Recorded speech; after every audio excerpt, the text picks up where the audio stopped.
Tio, desculpa aí, não tá me servindo. Não tô conseguindo dormir essa última semana. Aí o tempo inteiro. Às vezes, parece que essas porra de remédio não adianta merda nenhuma. Tenho sangrado demais, tenho chorado pra cachorro. Ano passado eu morri, mas esse ano eu não morro. Tenho sangrado demais, tenho chorado pra cachorro. Ano passado eu morri, mas esse ano eu não morro. Ano passado eu morri, mas esse ano eu não morro. Ano passado eu morri, mas esse ano eu não morro.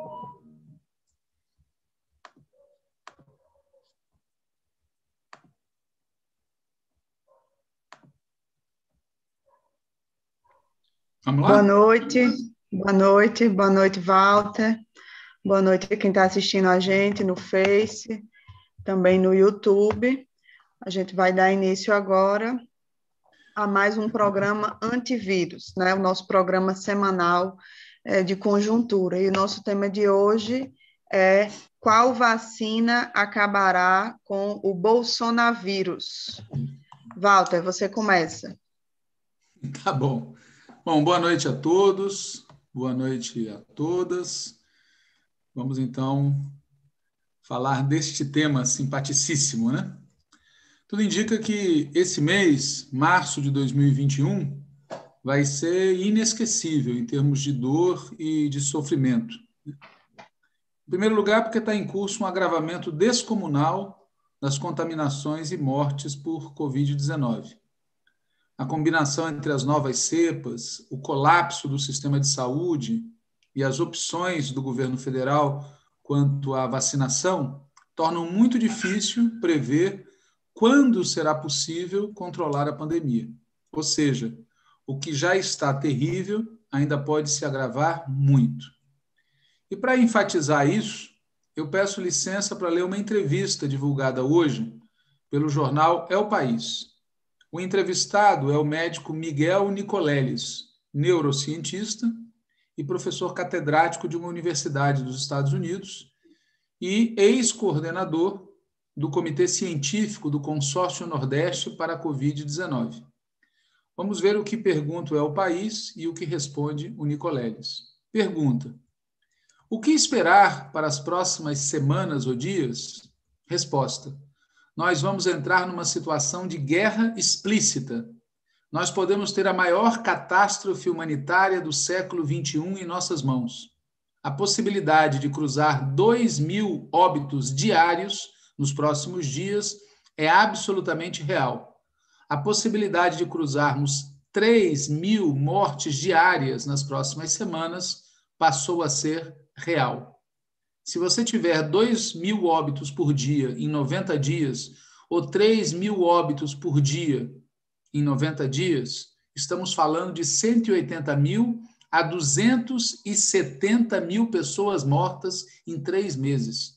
Nós dobraríamos o número de óbitos. Isso já é um genocídio, só que ninguém ainda usou a palavra. O que são 250.000 mortos, sendo que a vasta maioria poderia ter sido evitada? Pergunta: São Paulo voltou para a fase vermelha e fechou comércios e serviços não essenciais. O que pode acontecer com o Estado? Resposta do Nicoleles: acho que São Paulo vai colapsar. Campinas já colapsou. Rio Preto colapsou. Ribeirão Preto está no mesmo caminho. A cidade de São Paulo não vai aguentar.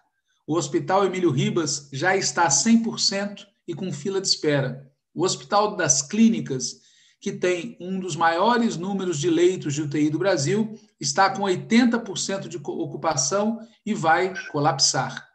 Pergunta do El País: estados têm apostado na abertura de novos leitos. Abrir novos leitos adianta? Resposta do Nicoleles: não tem mais médico, não tem mais enfermeiro. Todo mundo sabe, e os políticos sabem também, que a velocidade de crescimento do vírus é exponencialmente mais veloz que a capacidade de criar, equipar e pôr gente no leito de TI.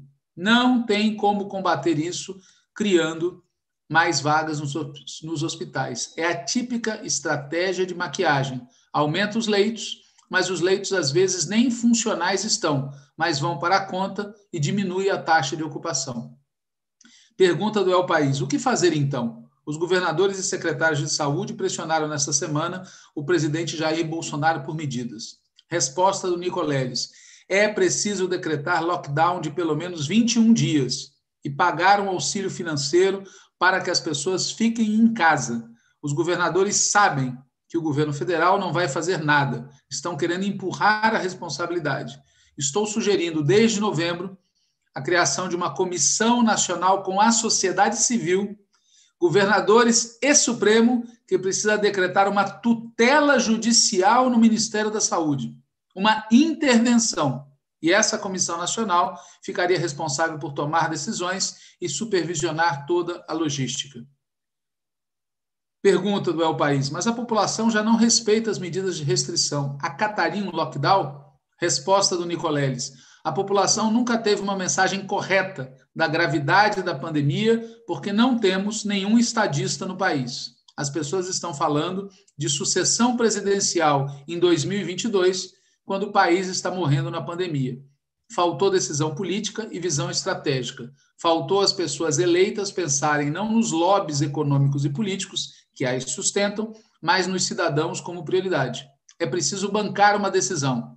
John Barry, o maior historiador norte-americano de pandemias, escreveu que, mesmo com a ciência moderna, o que decide o destino de uma sociedade na pandemia é a decisão política, a opção política dos líderes de defender a população. Por isso que você é eleito, para liderar mesmo nos momentos em que a coisa correta a ser feita é impopular. É preciso convencer a população de que aquilo precisa ser feito.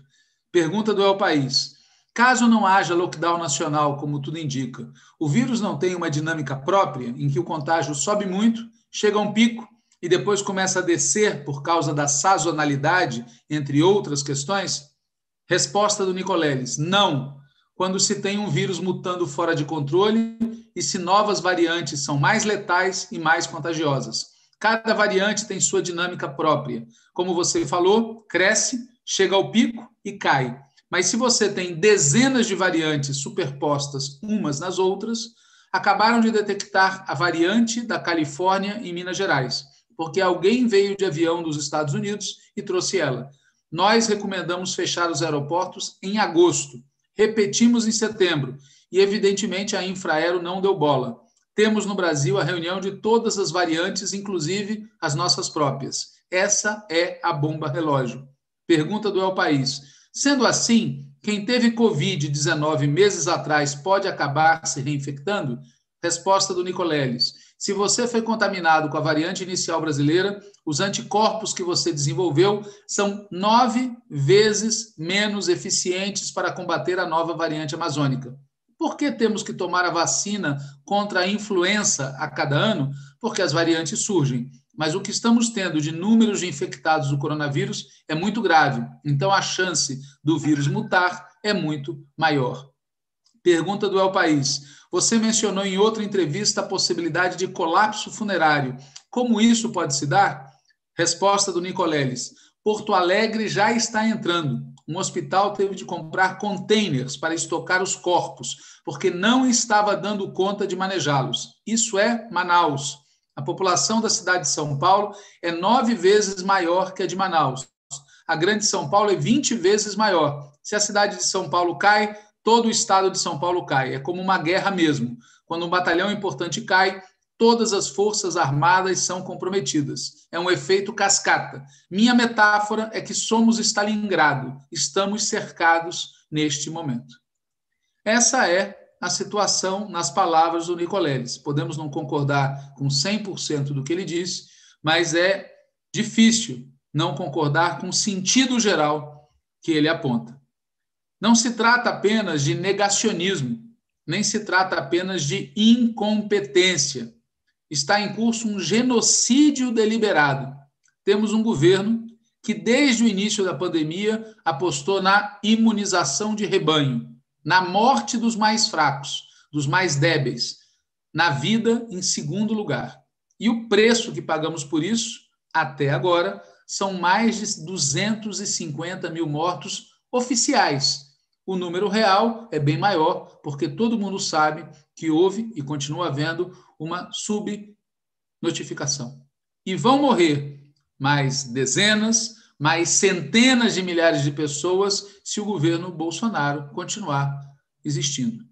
É um governo que está assassinando o povo.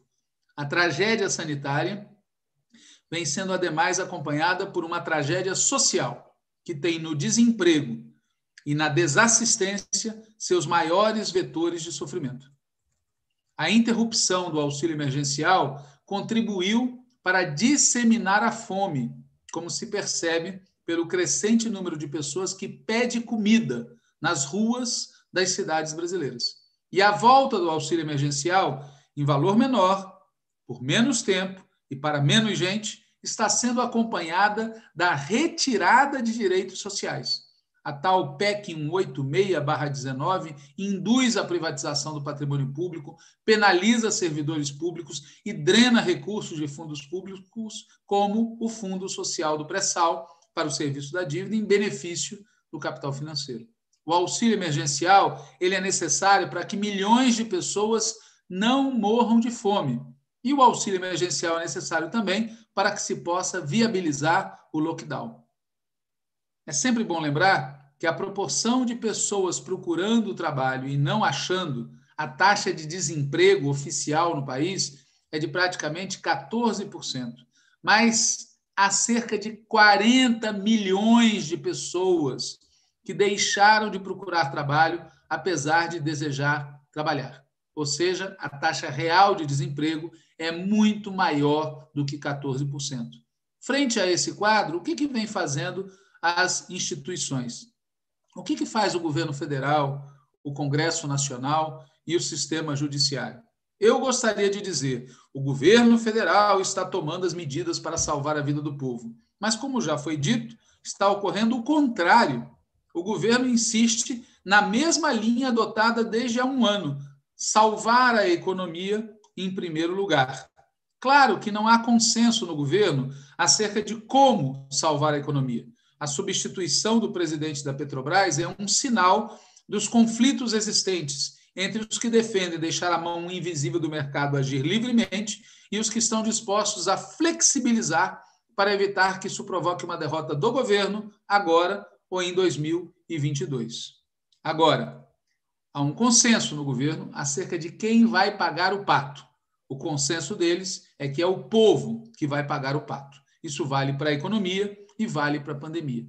E o Congresso Nacional? Eu gostaria de dizer, destituiu o cavernícola. Mas a maioria que dirige o Senado e a Câmara dos Deputados não tomou nenhuma medida nesse sentido. Eu gostaria de, pelo menos, dizer: estão tomando medidas para garantir o direito à vida previsto na Constituição brasileira. Mas também não é isso que está ocorrendo. O Congresso faz o que contamos há pouco: aprova um auxílio emergencial inferior ao necessário e paga esse auxílio com dinheiro do povo, não com dinheiro dos ricos. E aprova medidas favoráveis aos mercados, como é o caso das que ampliaram ainda mais a chamada independência, entre aspas, do Banco Central.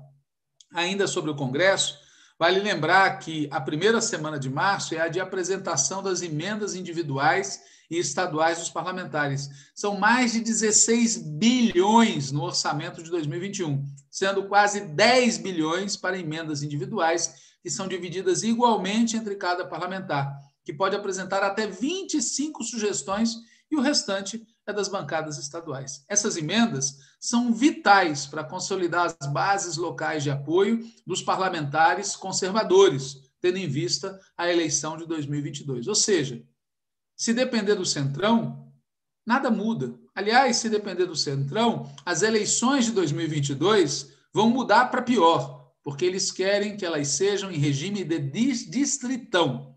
O povo está morrendo e vai morrer muito mais por conta do que faz ou que deixa de fazer o governo federal e seus aliados, e a verdade é que a maioria do Congresso Nacional é cúmplice disso, por ação ou por inação. E o Judiciário? O Judiciário segue envolvido numa batalha entre os diferentes grupos que controlam nacos de poder em cada tribunal e em cada ramo do Judiciário. Depois de apoiar o golpe contra Dilma, depois de apoiar a prisão, a condenação e a interdição da candidatura do Lula, e depois de avalizar a fraude eleitoral de 2018, 3 anos depois, alguns ministros do Supremo Tribunal Federal parecem que agora estão dispostos a corrigir parcialmente os crimes que vieram cometendo contra a Constituição. Mas, mesmo assim, isso é feito de maneira torta e atrasada. Por exemplo, no caso da prisão do facínora Daniel Silveira, episódio que revelou existir na Câmara dos Deputados um núcleo duro de 130 parlamentares que, numa situação limite, escolheram defender a extrema-direita.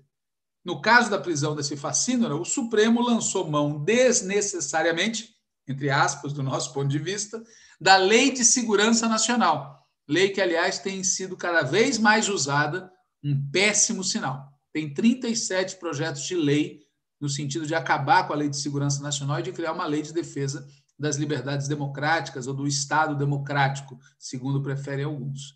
E no caso do habeas corpus impetrado pela defesa de Lula, há anos o Supremo marca e adia a votação.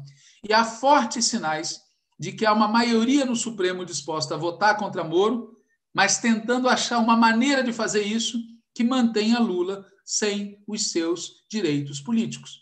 E tem também o ministro Fachin, que foi o principal alvo dos ataques do facínora Silveira e que vem a ser o relator da Lava Jato no Supremo Tribunal Federal. O que faz o Fachin? Marca para amanhã, sexta-feira, 5 de março, o julgamento da parcialidade do desembargador Gebran, aquele que julgou em segunda instância, na 4ª Vara da Justiça Federal, o processo do triplex e que deve julgar o sítio de Atibaia. Ao contrário das aparências, esse julgamento pode resultar no fortalecimento das decisões tomadas pela Operação Lava Jato contra Lula. Aliás, recente pesquisa de opinião revela que cerca de 80% dos brasileiros seriam a favor da Lava Jato e 69% acreditaria as dificuldades atuais da operação, a influência dos, entre aspas, políticos. Mesmo que esses números não sejam precisos ou estejam exagerados, a verdade é que o lavajatismo é maior do que a Operação Lava Jato e pode muito bem sobreviver ao fim da Operação Lava Jato raiz de Curitiba.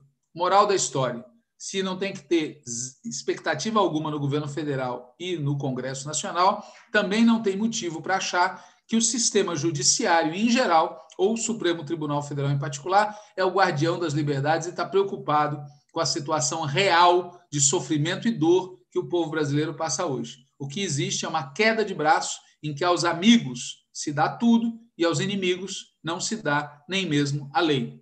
Pelo que fazem e pelo que deixam de fazer, a verdade é que não virá das instituições uma solução para a catástrofe sanitária e social que está em curso em nosso país. Se depender dessas instituições, vão morrer mais centenas de milhares de brasileiros e de brasileiras. E isso por uma razão muito simples. A fome, o desemprego, a pandemia são doenças oportunistas que atacam um corpo debilitado.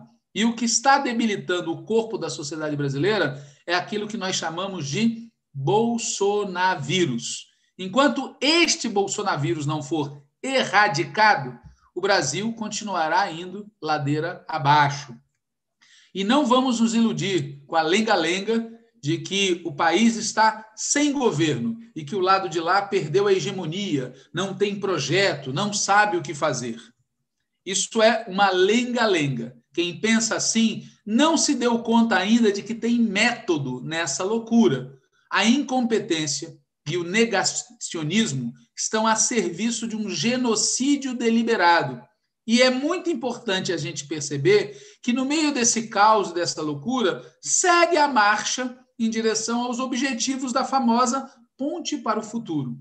Primarização da economia brasileira, financiarização, privatizações, desindustrialização, desconstitucionalização dos direitos e submissão internacional, tudo isso temperado por uma restrição cada vez maior das liberdades democráticas.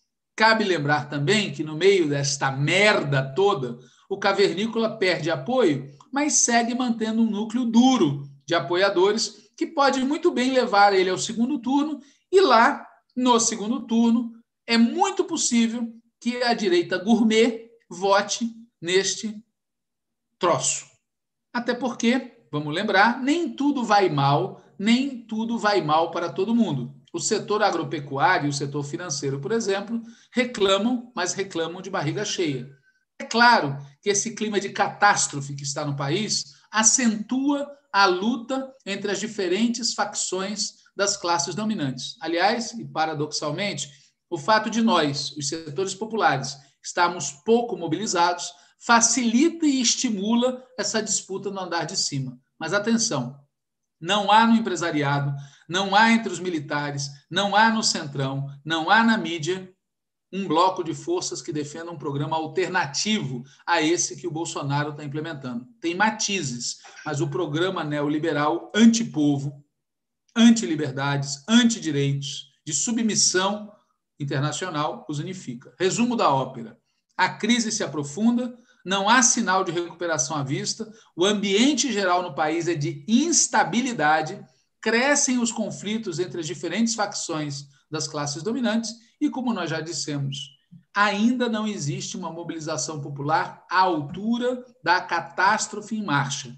E as pressões em favor do impeachment ainda são menores hoje do que foram no início do primeiro semestre de 2020. Até por isso, tudo pode acontecer, inclusive nada. Então, gente, nesse contexto do que Walter coloca, né, eu acho que dá para a gente dizer que tem duas alternativas, né? A primeira alternativa é preparar 2022, né? E sobre isso, o destaque aí das últimas semanas foi o companheiro Fernando Haddad colocar o bloco na rua, né, como foi chamado. O destaque dessa semana foi a declaração de Ciro Gomes, que é o candidato do PDT à presidência da República em 2022, e que afirmou que o seu principal objetivo na eleição de 2022 é ir para o segundo turno no lugar do PT, é derrotar o PT em relação ao segundo turno da eleição de 2022.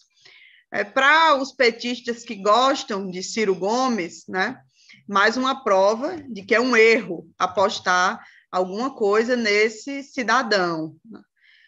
Certo mesmo está o companheiro Fernando Haddad, né, que disse que Ciro é uma das opções da direita para 2022, né, e é disso que se trata mesmo.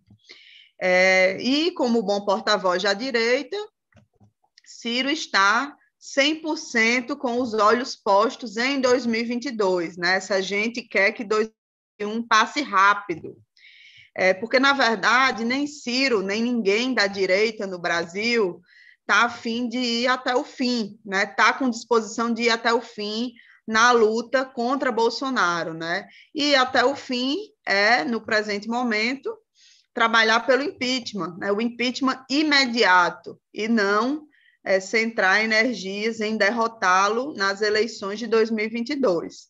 Eu falei que tinha duas alternativas, né? Uma é essa, preparar para 2022. A outra alternativa, que é a que a gente defende, é jogar toda a pressão, toda a energia, toda a disposição de luta aqui e agora, em 2021. A gente não pode esquecer que antes de 2022 tem 2021, né?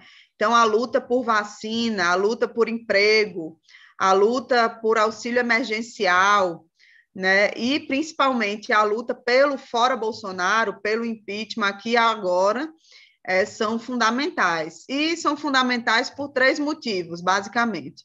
O primeiro motivo é que, enquanto Bolsonaro estiver na presidência, a gente vai continuar, o povo brasileiro vai continuar sendo bombardeado pelo vírus, pelo desemprego, pela fome, entre outras mazelas.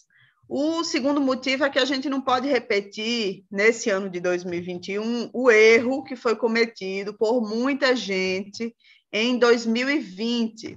Que erro foi esse? Achar que o crescimento das mortes e o agravamento da pandemia, por si só, provocaria desgaste e poderia levar à queda do governo Bolsonaro, né? Se a gente não politizar, né? Se a gente não mostrar que pode ser diferente o que está acontecendo no Brasil, não é uma tragédia, né? É fruto de uma política.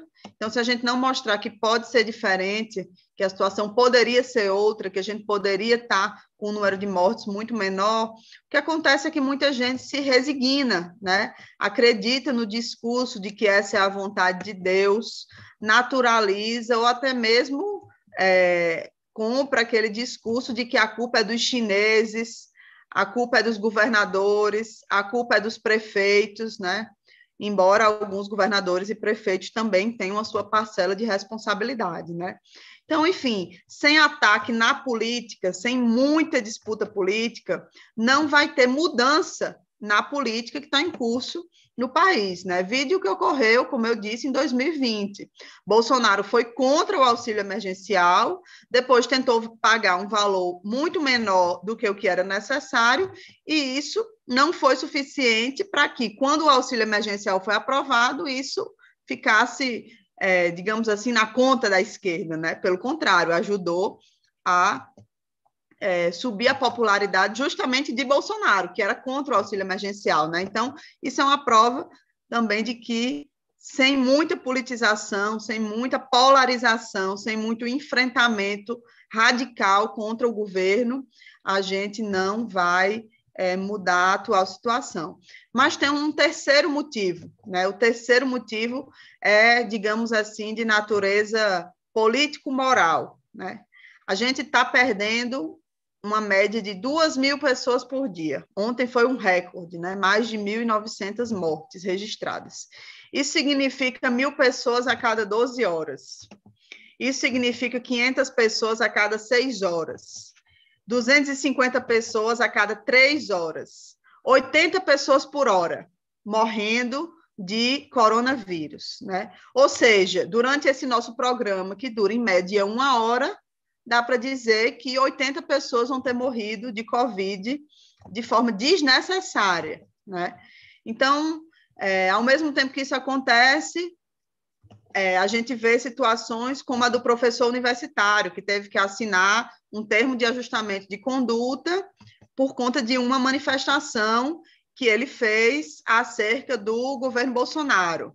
Ou a do jovem em Uberlândia, que foi preso em flagrante no dia de hoje por conta de uma piada que ele fez no Twitter acerca da ida de Bolsonaro à cidade de Uberlândia. E aí a questão é, o que é que a gente está esperando para fazer algo à altura de tanta violência, né? Violência em diversos sentidos, violência política, violência física, morte, enfim. Por que é que a gente continua, né, de maneira geral, a nos comportar como se as coisas estivessem normais, né? Como se fosse algo tranquilo, né? Como se fosse motivo de tranquilidade o fato de as instituições estarem funcionando normalmente em meio a essa tragédia. Que esse funcionamento serve para quê mesmo, né? Enfim, cada dia fica mais evidente que não é mais possível manter tanta passividade diante de tanta violência, né? Por isso, é preciso escalar, subir muito o tom, tanto no discurso quanto na ação política cotidiana. No Congresso, na ação dos governadores e prefeitos, na ação dos movimentos sociais, do nosso partido, dos demais partidos de esquerda, dos sindicatos, enfim, no trabalho político cotidiano de uma forma geral. A gente vai ter que ampliar muito a luta para tirar o governo Bolsonaro aqui e agora, né? Então, não é apenas lives que a gente vai ter que fazer, como a gente tem feito majoritariamente aí ao longo desse último ano, né? Carreatas também não são suficientes, apesar de serem necessárias e precisam continuar acontecendo. Enfim, é preciso iniciar uma onda de lutas, de protesto em defesa do impeachment, intensificar muito o trabalho permanente de formiguinha, miúdo, da organização popular. Por exemplo, o Sindicato dos Metalúrgicos, do ABC, divulgou no seu jornal, recentemente, né, o seu jornal A Tribuna Metalúrgica, um aviso que diz o seguinte: se as coisas continuarem como estão, no dia 15 de março, os trabalhadores precisam entrar em greve em defesa da vida.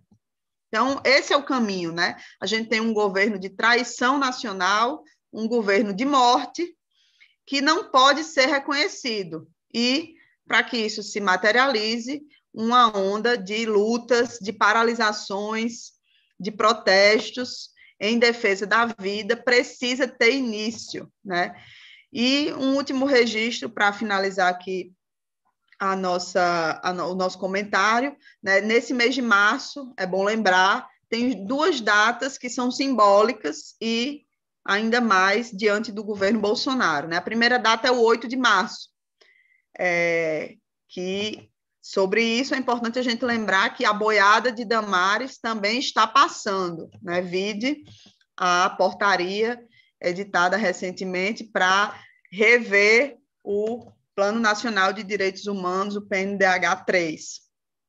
E a segunda data é o 31 de março, né? Nunca desde 1985 os militares tiveram tanta influência num governo como agora.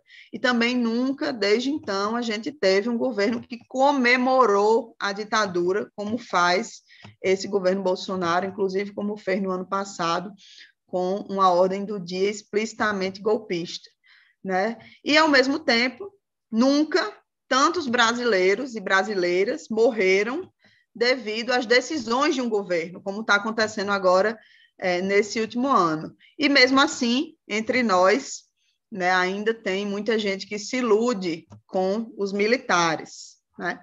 Então, diante de tudo isso que a gente está colocando aqui, o que a gente pode dizer é que a única vacina capaz de acabar com o bolsonarismo é a luta, né? Muita luta popular, e não é fazer luta depois da vacinação, né? A vacinação, gente, no ritmo que vai, só vai se encerrar no ano que vem, né? E olhe lá. Então, a gente tem que fazer luta agora, já, né? Senão vai morrer muito mais gente que não deveria morrer, que não morreria se tivesse uma outra política em curso, e sabe-se lá como chegaremos, ou se chegaremos, em 2022, né? Então, para finalizar, né, eu quero dizer que, por tudo isso, por ter essa avaliação sobre o atual momento que a gente está vivendo, é que eu e o companheiro Rui Falcão estamos apresentando para o debate amanhã, na reunião da Comissão Executiva Nacional do PT, que vai se reunir durante todo o dia de amanhã, 2 projetos de resolução, que eu queria finalizar aqui o nosso programa fazendo a leitura desses projetos de resolução, são curtinhos, para que vocês tenham conhecimento do conteúdo que a gente está propondo. O primeiro projeto diz o seguinte: março de 2021 será de dor e sofrimento para a imensa maioria do povo brasileiro. Está em curso um agravamento descomunal das contaminações e mortes por Covid-19. A combinação entre as novas cepas, o colapso do sistema de saúde e a lentidão da vacinação tornam muito difícil prever quando será possível controlar a pandemia. O principal responsável pela tragédia sanitária é o governo Bolsonaro. Não se trata apenas de negacionismo, nem se trata apenas de incompetência. É preciso chamar as coisas pelo seu nome. Está em curso um genocídio deliberado realizado por um governo que, desde o início da pandemia, apostou na imunização de rebanho, na morte dos mais fracos, dos mais débeis, na vida em segundo lugar. O preço que já pagamos por isso são mais de 250 mil mortos. E se depender do governo Bolsonaro, dezenas, centenas de milhares de pessoas serão vítimas deste governo que está assassinando o povo. A tragédia sanitária é acompanhada pela tragédia social, que tem no desemprego e na desassistência seus maiores vetores de sofrimento. A interrupção do auxílio emergencial e o aumento brutal no preço dos alimentos da cesta básica contribuiu para disseminar a fome que já vinha crescendo, como se percebe pelo grande número de pessoas que pedem comida nas ruas. Agora, a volta do auxílio emergencial, por menos tempo, para menos gente e de menor valor, apesar da inflação, está sendo acompanhada pela retirada de direitos sociais. A PEC 186 induz a privatização do patrimônio público, penaliza servidores públicos e drena recursos de fundos públicos, como o Fundo Social do Pré-Sal, para o serviço da dívida, em benefício do capital financeiro. O auxílio emergencial é necessário para que milhões de pessoas não morram de fome e para que se possa viabilizar o lockdown, especialmente para os desempregados, que são cerca de 40 milhões de compatriotas. Frente a este quadro catastrófico, o Partido dos Trabalhadores propõe: 1. Uma Conferência Nacional de Governadores e Prefeitos para implementar um lockdown nacional e coordenar a resistência contra o governo Bolsonaro, que vem se demonstrando o maior aliado do vírus.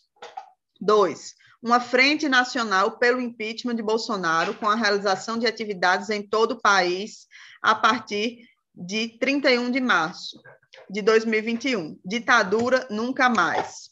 Vivemos um momento de crise profunda, de avanço da peste, da morte, da fome e da violência. Só uma grande onda de lutas sociais reverterá a catástrofe. O PT deve fazer de tudo para estimular e buscar dirigir esta luta, sem ilusões em nenhum setor da classe dominante e de seus representantes políticos. A salvação da classe trabalhadora só pode ser obra da própria classe trabalhadora. Essa é a primeira proposta de resolução que a gente está apresentando, e a segunda proposta diz o seguinte: as próximas semanas serão de agravamento da crise. O principal responsável pela crise é o governo Bolsonaro. O êxito da luta contra ele depende, em boa medida, das escolhas que venham a ser feitas pelo Partido dos Trabalhadores. As resoluções do 7º Congresso Nacional do PT, até hoje não publicadas, porque até agora não foram devidamente finalizadas pelo Diretório Nacional, não dão conta da situação que vivemos. É preciso convocar imediatamente um encontro nacional extraordinário, único espaço apropriado para definir a linha política que nosso partido deve adotar nesta conjuntura dramática que o país vive. Este encontro nacional extraordinário, a ser realizado em espaço virtual, com o regimento que a executiva divulgará até o final de março de 2021, tem como único objetivo aprovar a orientação política com a qual o partido enfrentará o bolsonarismo e o ultraliberalismo no biênio 2021-2022. É isso. Eu fiz a leitura aí das 2 propostas de resolução que a gente está apresentando na Comissão Executiva Nacional, que vai debater a conjuntura política do país no dia de amanhã. Walter, quer comentar mais alguma coisa? Sim. Nós estamos fazendo hoje a transmissão simultânea no Facebook e no YouTube. Então, está sendo difícil, Teco, conversar com o Tico para responder as questões que foram aparecendo. Então, vou tentar responder, mas certamente alguma coisa vai ficar para trás. Primeiro, alguém chamou a atenção para um fato importante. As pesquisas de opinião não mostram só o Bolsonaro reduzindo, mostram também o Lula exibindo a sua força. Segundo elemento, várias pessoas perguntaram exatamente o que aconteceu no Senado, na votação do tal auxílio emergencial. Eu recomendo às pessoas que leiam os textos publicados por um companheiro chamado Bruno, que é da assessoria da bancada do PT no Senado, textos que estão no blog Manifesto Petista e também estão na página 13, em que ele explica detalhadamente qual era a artimanha desse auxílio emergencial. Por exemplo, vem o auxílio emergencial, já foi dito, num valor a menos, para menos gente, por menos tempo, e, em contrapartida, para poder manter as regras fiscais, vem gatilhos que não são apenas para o período da pandemia, vão ficar permanentemente, gatilhos que vão impor aos governos municipais, estaduais e ao governo federal redução no número de funcionários, acabar com concursos e, inclusive, drenar recursos de fundos que geralmente estão à disposição para as áreas de saúde, educação, áreas sociais, né? Uma outra questão que também ficou claro é que esses gatilhos, eu insisto, não são só para agora. Eles estão aproveitando para passar a boiada. É uma espécie de emenda constitucional 95 bis, tá certo? É reduzir, com uma série de artimanhas legais, os recursos que vão para as políticas sociais. No fundo, é fazer o povo pagar a curto, médio e longo prazo pelo auxílio emergencial, ao invés de fazer o que devia ser feito, que é cobrar das camadas ricas um imposto sobre grandes fortunas para financiar o auxílio emergencial necessário durante esse período de lockdown que já foi citado aqui. Outra questão que eu queria chamar a atenção é que uma série de fundos, por exemplo, aquele do pré-sal, foram colocados, na prática, foram assassinados por essa medida que foi aprovada, né? A bancada do PT é a bancada da oposição no Senado, ademais votou por um auxílio emergencial de R$600, que foi derrotado, né? Muito bem. Infelizmente, essa mesma bancada, que nessa questão foi bastante combativa, antes, como alguém chamou a atenção nas perguntas, votou no senhor Pacheco, né, o presidente neoliberal e apoiado pelo Bolsonaro, do Senado, né?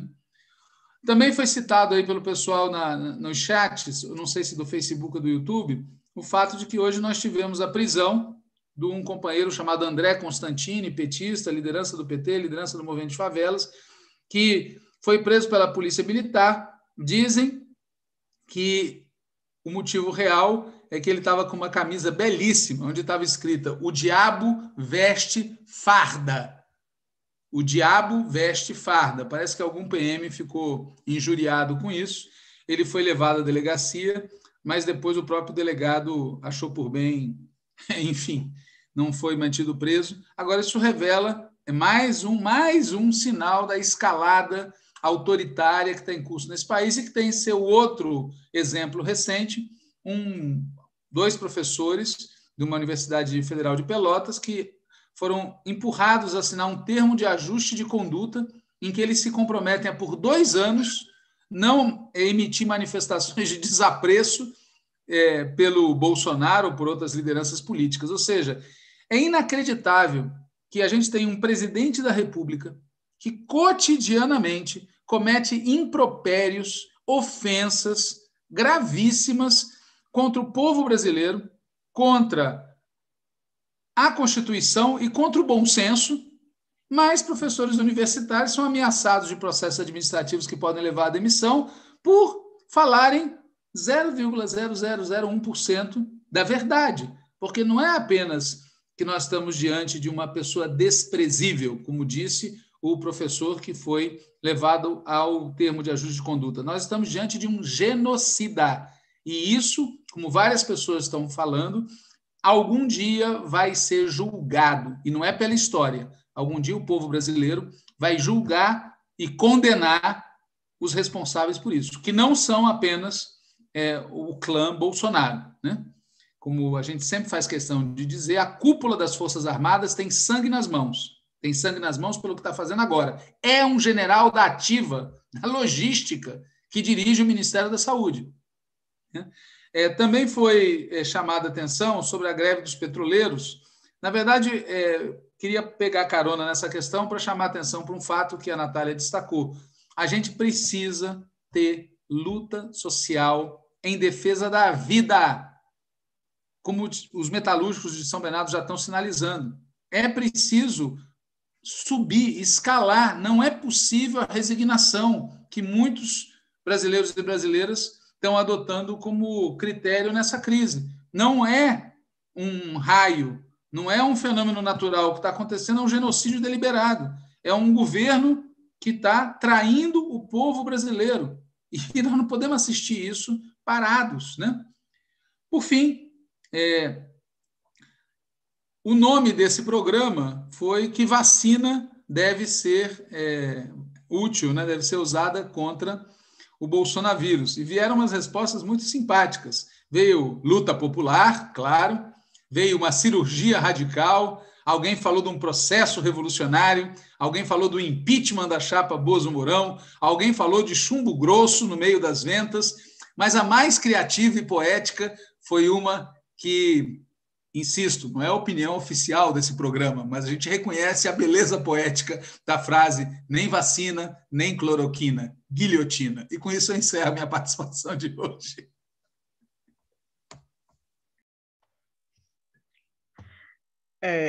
Se prepare que alguém pode bater na sua porta daqui a pouco. É isso, gente. Vamos à luta. Fora Bolsonaro e até a próxima quinta. Fora Bolsonaro e até a próxima quinta. Tchau.